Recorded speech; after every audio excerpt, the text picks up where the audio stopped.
कार्यक्रम के पुण्यार्जक परिवार हैं Shri Parasnath re rolling mills limited, Durgapur 1, Vardhaman, Paschim Bangal. Amita Jain, wife of Anil Kumar Jain. Sangeeta Jain, wife of Vipin Kumar Jain. Rishabh Jain, Shubham Jain, Alka Jain, Srishti Jain एवं समस्त जैन परिवार, दिल्ली। स्वाध्याय महिला मंडल बड़ा मंदिर एवं महिला मंडल मंदिर जी, मुशर्रफन, जयपुर। प्रकाश पद्मन्ना मुगड़ी, शैला प्रकाश, अनूप प्रकाश, प्रांजल जतिन मेहता, केवल जतिन मेहता, यशवंत नगर, कोल्हापुर, महाराष्ट्र। डॉक्टर निर्मला कोठारी एवं कल्याण मित्र स्वाध्याय ग्रुप, पुणे।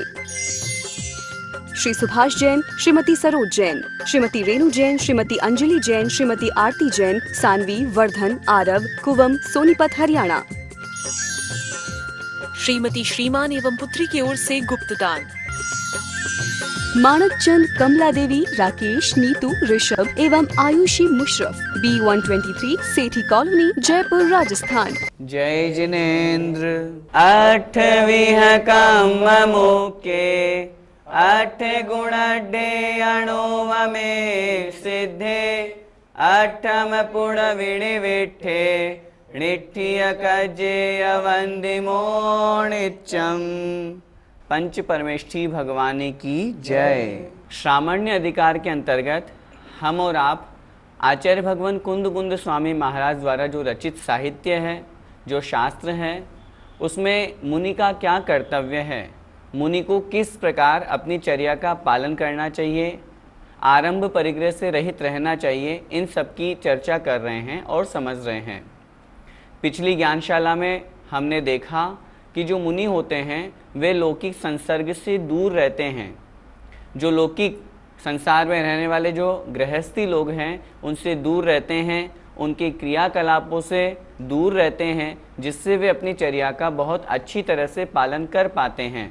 लोगों के तंत्र मंत्र में, ज्योतिष में, क्रियाकांड में, गंडा ताबीज में, लोगों का काम करने में, इन सब क्रियाओं से दूर रह करके बस अपने आत्म कल्याण की भावना भाते हुए अपने मूल गुणों की तरफ ध्यान देते हैं। इस प्रकार हमने पिछली ज्ञानशाला में समझा था। आइए उसी क्रम को हम आगे बढ़ाते हुए आज की इस कक्षा में समझेंगे कि जो मुनि महाराज होते हैं वे अपने साथ में किनको रखते हैं। आचार्य भगवान कुंद स्वामी महाराज यहाँ कह रहे हैं कि वे मुनि महाराज लोगों के संपर्क से दूर रहें, लेकिन साथ में ऐसे मुनि महाराज उनके साथ में वे रहें जो उनसे गुणों में अधिक हो अथवा समान हो। आइए गाथा क्रमांक 127। तम हा समम गुणादो समिणो समिणम गुणे ही वा अह्यम अधिवसदुतम हि नित्यम इच्छति यदि दुख परिमोक्षम। तमहा समम गुणादो, तमहा अर्थात इसलिए, समम गुणादो जो समान है गुणों की अपेक्षा से। इस गाथा में हम समझ रहे हैं कि जो मुनि महाराज होते हैं वे किनके साथ में निवास करते हैं, जो गुणों में समान है ऐसे श्रमण के साथ में, ऐसे मुनि महाराज के साथ में, अथवा समणम गुणे ही वा अह्यम, वा अर्थात अथवा ऐसे श्रमण के साथ में जो गुणे ही अह्यम, गुणों से अधिक हैं, अपने से अधिक गुण वाले हैं, ऐसे उन श्रमण, ऐसे उन मुनि महाराज के साथ में अधिवसदु अर्थात निवास करें। पिछली ज्ञानशाला की कक्षा में हमने समझा था कि जो मुनि महाराज होते हैं उनके लिए आचार्य भगवंतों ने आदेश दिया है कि वे लौकिक जन संपर्क से दूर रहें। लोगों के संपर्क से दूर रहेंगे, अव्रती लोगों से दूर रहेंगे तो उनकी चर्या का पालन अच्छा होगा। फिर उनसे दूर रहें तो कैसे रहें, किनके साथ में रहें, उसका उपदेश आचार्य भगवान यहाँ दे रहे हैं। ऐसे लोगों के साथ में रहें, ऐसे श्रवण के साथ में वे मुनि महाराज रहें जो गुणों में समान हो अथवा उनसे गुणों में अधिक हो, उनके साथ में वे निवास करें। तम ही इसलिए, नित्यम अर्थात नित्य, हमेशा, हमेशा ऐसे श्रवण के साथ में निवास करें। क्यों? इच्छदि यदि दुख परिमोक्षम, इच्छदि चाहते हैं, यदि मतलब यदि, दुख परिमोक्षम दुखों से मुक्त होना। दुखों से यदि छूटना चाहते हैं, संसार से निकल करके मोक्ष अवस्था को प्राप्त करना चाहते हैं, संसार से छूटना चाहते हैं, तो वे ऐसे श्रमण के साथ में निवास करें जो उनके गुणों में उनके समान हो अथवा गुणों में उनसे अधिक हो। यदि अकेले रहेंगे अथवा लौकिक जन के संपर्क में रहेंगे तो वो अपने मूल गुणों का पालन अच्छी प्रकार से नहीं कर पाएंगे, और यदि समान गुण और अधिक गुण वाले श्रमण मुनि महाराज के साथ में रहेंगे तो उन्हें अपने रत्नत्रय में, विशुद्धता में और वृद्धि होगी, और उस मोक्ष मार्ग पर उनके परिणामों की विशुद्धता के निमित्त से वे उस मोक्ष मार्ग पर आगे बढ़ कर के मोक्ष को प्राप्त करेंगे। इसलिए आचार्य भगवान यहाँ पर यह उपदेश दे रहे हैं। आइए एक एक शब्द का फिर से अर्थ समझते हैं। यदि मतलब यदि, दुख परिमोक्षम इच्छति, यदि कोई श्रमण संसार के दुखों से मुक्त होना चाहते हैं तो नित्यम अर्थात हमेशा, जो गुणों में समान हैं अथवा गुणों में अधिक हैं, ऐसे श्रमण के साथ में वे श्रमण अर्थात वे मुनि महाराज निवास करें, रहें, उनके संग में निवास करें। पंडित जी, तो फिर मुनि किन मुनियों के साथ में निवास नहीं करें? मुनि महाराज उन मुनियों के साथ में निवास नहीं करें जो चर्या में भ्रष्ट हों अथवा 28 मूल गुणों का पालन नहीं करते हों, जो गुणों में उनसे कमज़ोर हों। यदि वे उनके साथ में रहेंगे तो वे अपने गुणों में वृद्धि कैसे कर पाएंगे? यदि वे उनके साथ में रहेंगे तो वे भी उनके समान पतित और भ्रष्ट हो जाएंगे। इसलिए आचार्य भगवान यहाँ पर बहुत स्पष्ट कह रहे हैं, मुनि महाराज ऐसे उन मुनियों के साथ में नहीं रहें जो उनसे गुणों में कम हों, क्योंकि जिन लोगों के साथ में हम रहते हैं संगति का बहुत बड़ा असर होता है। इसीलिए जिन लोगों के साथ में हम रहते हैं उनका असर, उनका प्रभाव हमारे ऊपर आता ही है। यदि चारित्र से भ्रष्ट मुनियों के साथ में अथवा गुणों से जो निकृष्ट हैं, निम्न हैं, ऐसे मुनियों के साथ में यदि कोई मुनि निवास करता है, उनके साथ में रहता है, तो उसके चारित्र की वृद्धि नहीं हो सकती। इसलिए जो मुनि महाराज अपने चारित्र में, अपने गुणों में वृद्धि करना चाहते हैं, मोक्ष मार्ग में लग करके अपनी आत्मा का कल्याण करना चाहते हैं, उनके लिए आचार्य भगवान यहाँ कह रहे हैं वे एज इट इज या तो जो समान गुण वाले मुनि महाराज हैं उनके साथ में रहे अथवा जो गुणों में अधिक हैं ऐसे उन मुनि महाराज के साथ में निवास करें। गुणों से अधिक वाले मुनि महाराज के साथ में निवास करेंगे तो निश्चित रूप से उनके गुणों में भी वृद्धि होगी। जैसे किन्हीं मुनि महाराज का स्वाध्याय बहुत अच्छा, ज्ञान बहुत अच्छा, यदि वो उनके साथ में रहेंगे, निवास करेंगे, विहार करेंगे तो धर्म चर्चा होगी और धर्म चर्चा के निमित्त से उन्हें बहुत कुछ लाभ प्राप्त होगा।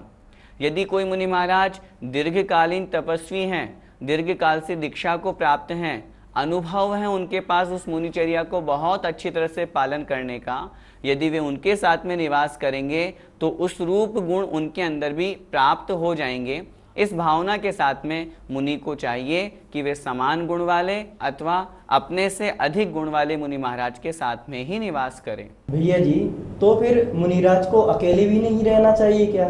वैसे तो शास्त्रों में आचार्यों ने अकेले विहार अथवा संघ के साथ विहार करना, दोनों की प्रवृत्ति, दोनों प्रकार की चर्या का वर्णन किया है, किंतु वर्तमान समय की अपेक्षा से यदि हम विचार करें तो पंचम काल है, हीन सहनन है, और हीन सहनन की अपेक्षा से आचार्य भगवंतों ने पंचम काल में अकेले विहार करने का भी निषेध किया है, क्योंकि अकेले विहार करने से 28 मूल गुणों का निरतिचार पालन होना बड़ा कठिन होता है। स्वच्छंद प्रवृत्ति अपने आप ही आ जाती है। अकेले रहते हैं तो किसी तरह की कोई चिंता नहीं, कोई देखने वाला नहीं, कुछ भी करो मनमर्जी करते हैं, आगम के अनुसार चर्या नहीं करते हैं, जो कुछ करना हो अपने मन से करते रहते हैं। तो इस अपेक्षा से वर्तमान में अकेले विहार का निषेध किया जाता है। वर्तमान में मुनियों का विरोध करने वाले अनेक लोग हैं। यदि अकेले विहार करते हैं तो उनकी सुरक्षा और उनकी व्यवस्था नहीं बन पाती है, और बहुत बार ऐसी दुर्घटनाएं भी हमारे सामने आ जाती है जिससे उन मुनि महाराज के ऊपर उपसर्ग हो जाता है, किन्हीं उपद्रवी लोगों के द्वारा उनके ऊपर हमला आदि कर दिया जाता है। तो इसलिए वर्तमान समय को ध्यान में रख करके हमें इस बात को ध्यान रखना चाहिए कि इस पंचम काल में यदि हम संघ के साथ में रहेंगे तो निश्चित रूप से चर्या का बहुत अच्छी तरह से पालन होगा। हाँ, क्वचित कदाचित यदि गुरु आज्ञा हो कहीं पर किसी एक स्थान से दूसरे स्थान पर अति आवश्यक रूप से किन्हीं को विहार करना हो तो कुछ समय के लिए वे अपनी गुरु आज्ञा में रह करके वहाँ विहार कर सकते हैं, उसमें कोई आपत्ति नहीं। लेकिन गुरु आज्ञा के बिना यदि अकेले विहार करते हैं तो नियम से उनमें स्वच्छंद प्रवृत्ति है, वे एकल विहारी साधु कहलाते हैं। और जैसा कि आचार्य भगवान कुंद स्वामी महाराज यहाँ स्पष्ट लिख रहे हैं, यदि दुखों से मुक्त होना चाहते हैं, संसार से छूटना चाहते हैं तो उन्हें अपने से अधिक गुण वाले अथवा अपने से समान गुण वाले मुनियों के साथ में रहना ही चाहिए। इस गाथा से यही दृष्टि गोचर हो रहा है कि आचार्य कुंद स्वामी महाराज की आज्ञा एकल विहार की कतई नहीं है, बिल्कुल नहीं है। ये संघ में रहने का ही आदेश दे रहे हैं और संघ में भी उनके साथ में रहें जो समान गुण वाले हों अथवा अधिक गुण वाले हों। पंडित जी, ऐसी सत्संगति का क्या लाभ होगा? इस प्रकार की संगति रखने से अर्थात समान गुण वाले अथवा अधिक गुण वाले मुनि महाराज के साथ में निवास करने से बहुत लाभ है। पहली बात, उनके ज्ञान ध्यान और तप में वृद्धि होगी। जो गुण उनसे अधिक गुण वाले जो मुनि महाराज हैं जिनके साथ में वो निवास कर रहे हैं, वे गुण धीरे धीरे उनके पास भी उनके अंदर भी ग्रहण होंगे, वे भी उन गुणों को स्वीकार करेंगे। संगति का साथ में रहने वाले का बड़ा महत्व होता है, उसका असर उसका प्रभाव बहुत शीघ्र आता है। उन मुनि महाराज का ज्ञान में ध्यान में और तप में बढ़ोतरी होगी। निश्चित रूप से वे अशुभोपयोग से छूट करके शुभोपयोग से युक्त जीवन जीते हुए और क्वचित कदाचित जब आत्म ध्यान की ओर बढ़ेंगे, सामायिक आदि करेंगे, तब शुद्धोपयोग की भी प्राप्ति करेंगे।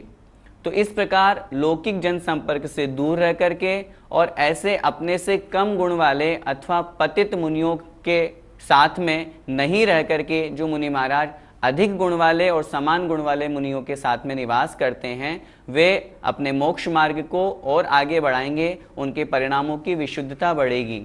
और यदि उनके साथ में निवास नहीं करेंगे तो शुद्धोपयोग तो बहुत आगे की बात है, वे शुभोपयोग को भी धारण नहीं कर पाएंगे। परिणामों में निकृष्टता होने से, परिणामों में विशुद्धता नहीं होने से वे अशुभोपयोगी होंगे और वे अपने पद से च्युत हो जाएंगे, छूट जाएंगे। इसलिए उन्हें चाहिए कि ऐसे मुनियों के साथ में निवास करें जो उनके रत्नत्रय में विशुद्धता को बढ़ाने में कारण बने। मुनि महाराज किनके साथ निवास करें, इस चर्चा को समझने के पश्चात आज अभी हम 2 गाथाएं और करेंगे। चूँकि दोनों गाथाएं लगभग एक समान हैं, इसलिए उन दोनों गाथाओं को हम समझते हैं। आधा कम्मा दिया पुग्गल दव्वस जे इमे दोसा कहते को वदिनाणी परिदव्य गुणाहुजे नित्यम। आधा कम्मा दिया, अधः कर्म आदि भोजन संबंधी जो दोष है उसके अंतर्गत अधः कर्म आदि जो दोष है, पुग्गल दव्वस जे इमे दोषा, पुग्गल दव्वस अर्थात पुद्गल द्रव्य के, जे मतलब जो, इमे अर्थात ये, दोषा मतलब दोष हैं। अधः कर्म आदि जो दोष हैं ये किसके हैं? पुग्गल दव्वस पुद्गल द्रव्य के हैं। कहते कुव्वदिनाणी, कह मतलब किस प्रकार, ते मतलब उन दोषों को, कुव्वदी करता है, नाणी अर्थात ज्ञानी, जो ज्ञानी है वह इन दोषों को कैसे करता है अर्थात नहीं करता। क्यों नहीं करता इन दोषों को? परदव्य गुणा हुजे नित्यम, क्योंकि निश्चित रूप से ये जो दोष हैं परदव्य गुणा, पर द्रव्य के गुण हैं, पुद्गल द्रव्य के गुण हैं, नित्यम अर्थात हमेशा। ये जो दोष कहे जा रहे हैं, अधः कर्म आदि जो दोष हैं, ये पुद्गल के दोष हैं, पुद्गल द्रव्य के गुण कहे गए हैं। इस अपेक्षा से वे दोष अथवा वे जो क्रियाएं हैं वे ज्ञानी कैसे कर सकता है, उन दोषों को ग्रहण करने वाला ज्ञानी कैसे हो सकता है, क्योंकि वह तो परद्रव्य के गुण हैं, पर पदार्थ के गुण हैं। इसलिए आहार आदि संबंधी जो अधः कर्म के दोष हैं वे दोष ज्ञानी को नहीं लगते, वे तो पुद्गल के निमित्त हैं। पंडित जी, अधा कर्म किसे कहते हैं? अधः कर्म यह आहार संबंधी दोष है। जिस आहार के बनने में षटकाय की जीवों की हिंसा होती हो उस भोजन को अधः कर्म कहते हैं। यहाँ पर चर्चा चल रही है उस अधः कर्म आदि दोषों का ज्ञानी से क्या संबंध, क्यों संबंध नहीं है, क्योंकि ये तो पुद्गल के गुण हैं। मुनि महाराज के लिए हमने भोजन बनाया, किसी श्रावक ने चौका लगाया, गेहूं लाया, उसको धोया, सुखाया, पीसा, कूटा, सारी की सारी क्रियाएं की। उस भोजन के बनाने में निश्चित रूप से षटकाय की जीवों की हिंसा हुई ही हुई है, लेकिन मुनि महाराज का उस हिंसा से क्या लेना देना। मुनि महाराज ने स्वयं नहीं किया, न उसके जो वो कर रहा है उसको कहा कि तुम मेरे लिए आहार बनाओ, और वह जो आहार बना रहा है वे मुनि महाराज उसकी अनुमोदना भी नहीं कर रहे। तो जब कृत, कारित और अनुमोदना तीनों नहीं है तो फिर उन मुनि महाराज को उस आहार संबंधी जो अधः कर्म का दोष है वो क्यों लगेगा। मुनि महाराज का उस दोष से कोई लेना देना नहीं है, वही बात यहाँ पर कह रहे हैं। आचार्य भगवान वट्टिकेर स्वामी महाराज मूलाचार में एक प्रसंग कहते हैं। मुनि महाराज के लिए उन्होंने कहा मुनि को किस स्थान पर आहार करने जाना चाहिए। आचार्य भगवान ने लिखा ऐसे श्रावक के घर आहार करने जाएं जो धार्मिक हो, जो स्वाध्याय करता हो, जिसके बारे में पता हो कि हाँ इसके घर में जो भी वस्तुएं मिलेंगी सब मर्यादित होंगी। उस श्रावक के बारे में जानकारी हो कि हाँ ये दही, घी, तेल इन सब की मर्यादा को जानता है, इसके यहाँ मैं आहार करूँगा तो मेरे किसी प्रकार का कोई दोष नहीं लगेगा। तो ऐसे गृहस्थ के घर में मुनि महाराज आहार करने जाते हैं, और जब आहार करते हैं उस समय किसी तरह का कोई विकल्प नहीं करते कि यह जो दूध में ले रहा हूँ ये मर्यादित है या नहीं है।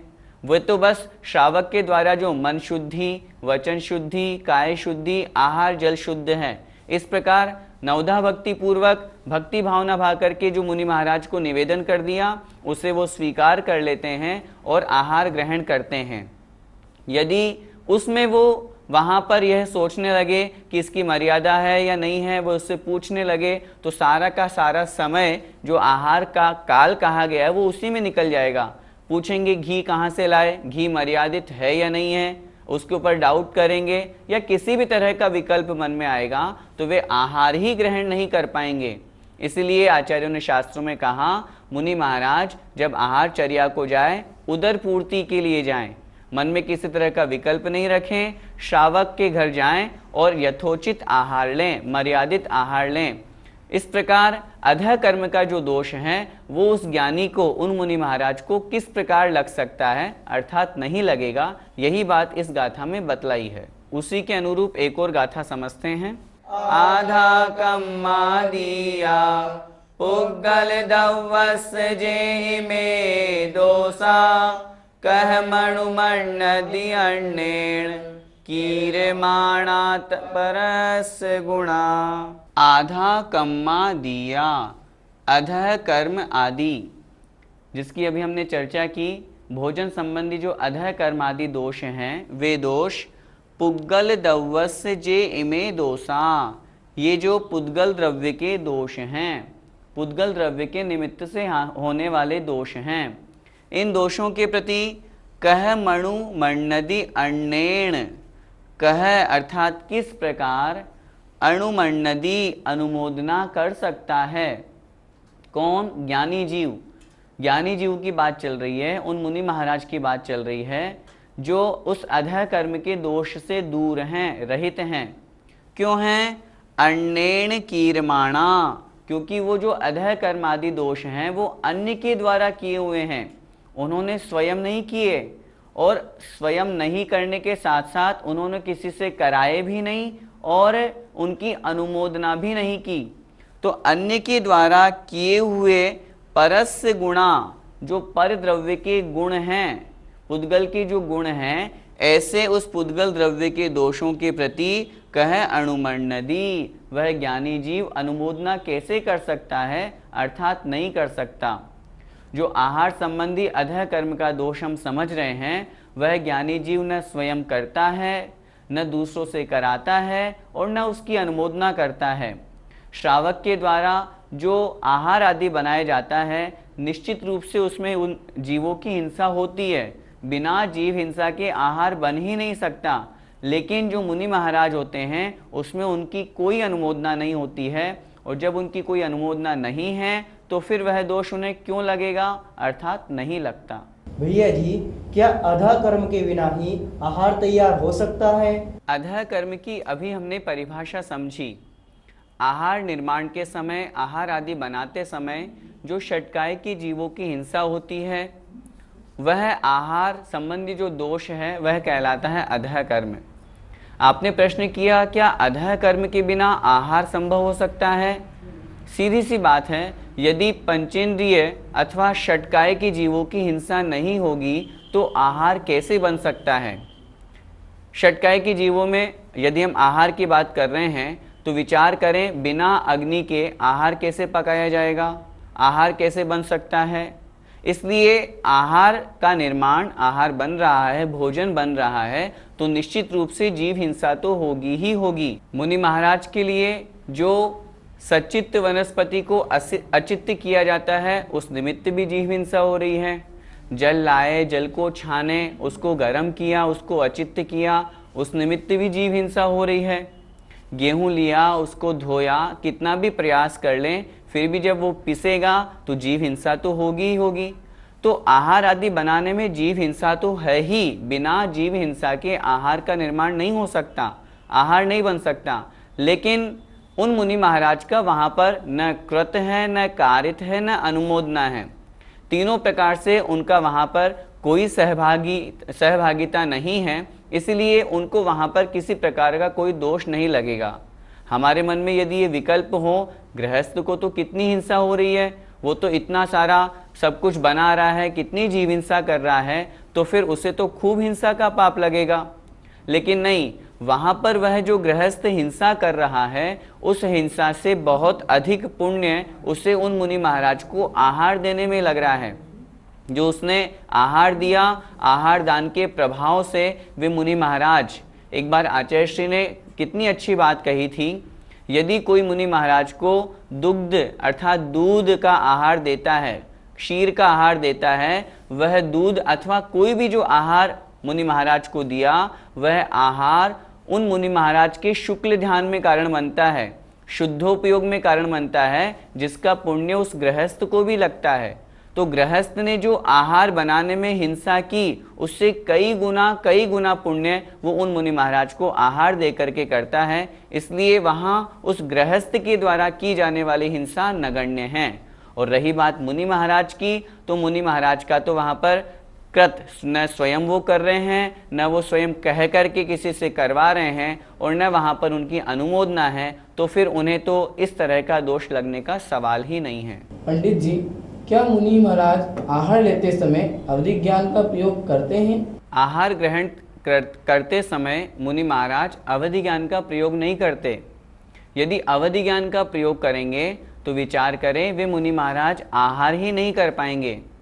प्रति समय उनके निमित्त से अथवा जहाँ वो खड़े होकर के आहार ले रहे हैं, भोजन जो पूरा का पूरा बना, आहार का जो निर्माण हुआ, उसमें जो जीव हिंसा हुई वो सब उनके सामने झलक जाएगी, और उसका यदि उनको ज्ञान हो जाएगा तो फिर वे आहार ही नहीं कर पाएंगे। अंजुली लेकर के, अंजुली बांध करके खड़े हैं, जैसे ही ग्रास रखा उसमें तुरंत मुनि महाराज के मन में यदि विकल्प आ गया कि मैं सोचूं, देखूं ये ग्रास कैसे बना, और यदि उस ग्रास की पूर्व पर्याय की तरफ वो चले जाएंगे, कैसे आटा गूंथा गया, कहाँ से गेहूं आया, किस तरह का पानी इसमें प्रयोग किया गया, इन सबको ही लगाने में यदि वे मुनि महाराज रह जाएंगे तो आहार ग्रहण ही नहीं कर पाएंगे, क्योंकि जीव हिंसा तो वहाँ है ही। बिना जीव हिंसा के तो कोई कार्य हो ही नहीं सकता। सूक्ष्म जीवों की हिंसा, एकेंद्रीय जीवों की हिंसा तो है ही, लेकिन ऐसे सूक्ष्म जीव जो त्रस्त जीव हैं, वे भी सभी जगह पर व्याप्त हैं, और आहार ग्रहण करते समय भी वे वहाँ पर आते जाते रहते हैं, उन जीवों की हिंसा होती है। इसलिए आचार्यों ने शास्त्रों में स्पष्ट कहा है, मुनि महाराज को आहार ग्रहण करते समय अपने अवधि ज्ञान का प्रयोग नहीं करना चाहिए। यदि अवधि ज्ञान का प्रयोग करेंगे तो वे आहार ही नहीं कर पाएंगे। जय जिनेन्द्र। इस कार्यक्रम के पुण्यार्जक परिवार हैं Shri Parasnath re rolling mills limited, Durgapur 1, Vardhaman, Paschim Bangal. Amita Jain, wife of Anil Kumar Jain. Sangeeta Jain, wife of Vipin Kumar Jain. Rishabh Jain, Shubham Jain, Alka Jain, Srishti Jain एवं समस्त जैन परिवार, दिल्ली। स्वाध्याय महिला मंडल बड़ा मंदिर एवं महिला मंडल मंदिर जी, मुशर्रफन, जयपुर। प्रकाश पद्मन्ना मुगड़ी, शैला प्रकाश, अनूप प्रकाश, प्रांजल जतिन मेहता, केवल जतिन मेहता, यशवंत नगर, कोल्हापुर, महाराष्ट्र। डॉक्टर निर्मला कोठारी एवं कल्याण मित्र स्वाध्याय ग्रुप, पुणे।